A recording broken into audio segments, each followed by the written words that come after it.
বাস্তৱতা অনৈক্যৰ মাজত ঐক্য, ইউনিটি ইন ডাইভাৰ্চিটি। আৰু এই সমাজৰ বাস্তৱতাৰ কাৰণে বিভিন্ন সংগঠন এতিয়া তৈয়াৰ হৈছে। নিশ্চিতভাৱে এই সংগঠনবিলাক ঐক্যবদ্ধ হোৱাটো প্ৰয়োজন, কিন্তু CITUৱে যৌথ আন্দোলনত বিশ্বাসী।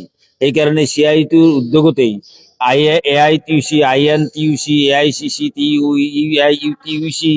TUCC-কে ধৰি ভাৰতবৰ্ষৰ 100টাকৈ কেন্দ্ৰীয় ট্ৰেড ইউনিয়ন আমি এখন মঞ্চ লৈছো, আমি সমবেত কৰিবলৈ সক্ষম হৈছো।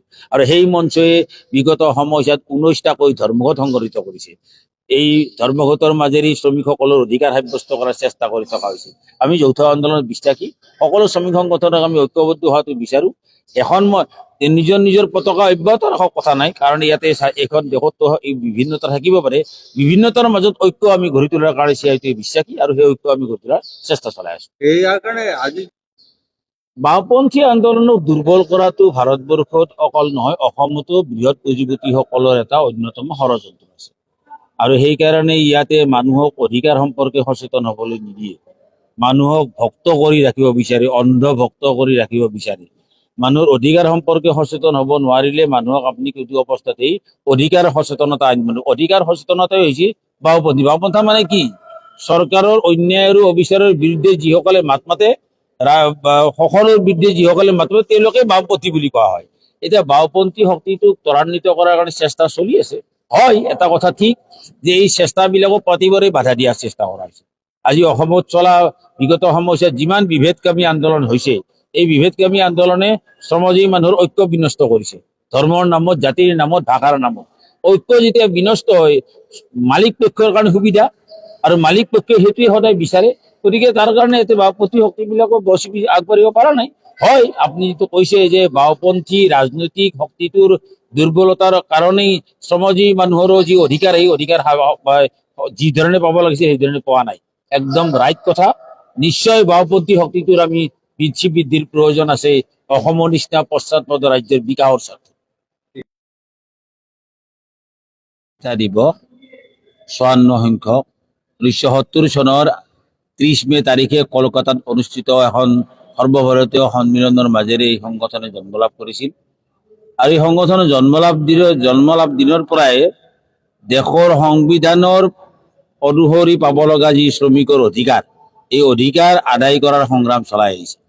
এই সংগ্ৰামত এই সংগঠনে কোনোদিনে আপোচ কৰা নাই।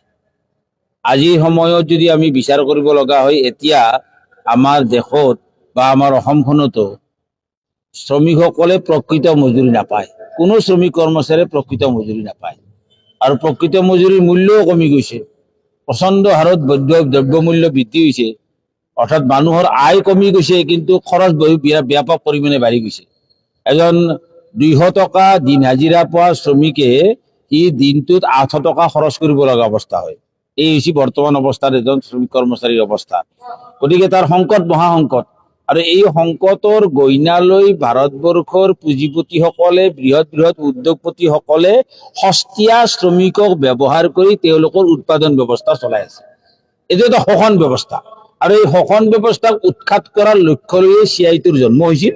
আজিও আমি সেই সংকল্পে গ্ৰহণ কৰিছো যে সমাজত চলি থকা যি বৈষম্য ব্যৱস্থা, ডক্টৰ ভূপেন হাজৰিকাই যি কথা কৈ গৈছিল যে পোৱা আৰু নোপোৱাৰ সংগ্ৰাম, থকা আৰু নাথাকাৰ যি সংগ্ৰাম, বিষ্ণুপ্ৰভাই যি কথা কৈ গৈছিল, জ্যোতিপ্ৰসাদ আগৰৱালাই যি কথা কৈ গৈছিল, বৈষম্যৰ বিৰুদ্ধে সংগ্ৰাম, জ্যোতিপ্ৰসাদ আগৰৱালাই নতুন সমাজ গঢ়াৰ সপোনৰ কথা কৈছিল, যি সপোন দেখুৱাইছিল, সেই সপোন এতিয়ালৈকে বাস্তৱত ৰূপায়িত হোৱা নাই। CITUৱে কিন্তু বিষ্ণুপ্ৰভা, জ্যোতিপ্ৰসাদ আগৰৱালাৰ সেই নীতিক, সেই আদৰ্শকে গ্ৰহণ কৰি পেলাই আজিলৈকে শ্ৰেণী সংগ্ৰামত বিশ্বাস কৰি এটা সংগ্ৰাম চলাই আছে। আৰু এই সংগ্ৰাম হৈছে শাসক শ্ৰেণীৰ শোষণকাৰী কাৰবাৰৰ বিৰুদ্ধে প্ৰচণ্ড সংগ্ৰাম। আজি আমি লক্ষ্য কৰিছো যে আমাৰ অসমৰ নিচিনা পশ্চাৎপদ ৰাজ্যত আজি ৰাজহুৱা খণ্ডৰ কোনো প্ৰতিষ্ঠান এটাৰ পাছত এটা ধ্বংস হৈ যাব ধৰিছে। এতিয়া অসমৰ চাহ বাগানৰ বনোৱা 12 লক্ষ বনোৱা আছে। এই 12 লক্ষ বনোৱাই মাত্ৰ 250 টকা দিন হাজিৰাত কাম কৰিবলৈ তেওঁলোকক বাধ্য কৰাই থকা হৈছে। অসমত 2,71,000 আঁচনিভুক্ত কৰ্মচাৰী আছে, অংগনবাড়ী কৰ্মী, সহায়িকা, আশা কৰ্মী, ৰন্ধন কৰ্মচাৰী। তেওঁলোকক মাত্ৰ 100 টকা বা 150 টকা দিন হাজিৰা ভিত্তিত কাম কৰিবলৈ বাধ্য কৰাই আছে। অথচ তেওঁলোকৰ কাৰণে কোনো মজুৰি ব্যৱস্থা নাই। দেশৰ সংবিধানে কিন্তু মজুৰি দিয়াৰ কথা কৈছিল। দেশৰ নিৰ্দেশনাত্মক নীতিত কৈছিল যে কাম কৰা মানুহ উপযুক্ত মজুৰি দিয়াটো হ'ব লাগিব স্বাধীন ৰাষ্ট্ৰৰ এটা অন্যতম কৰ্তব্য। এই কৰ্তব্য দেশৰ কোনো চৰকাৰে আজিলৈকে কাৰ্যকৰী নকৰিলে। কংগ্ৰেছেও কৰা নাছিল। বৰ্তমান বিজেপি চৰকাৰটো আৰু নাচৰ বন্ধা। তেওঁলোকেতো সম্পূৰ্ণৰূপে কৰ্পৰেট গোষ্ঠীৰ চূড়ান্ত পৰিমাণে স্বাৰ্থবাহী এখন চৰকাৰ।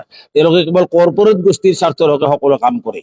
গতিকে চাহ বাগানৰ মালিক পক্ষক অসন্তুষ্ট কৰি তেওঁলোকে চাহ বাগানৰ সপক্ষে থিয় নিদিয়ে।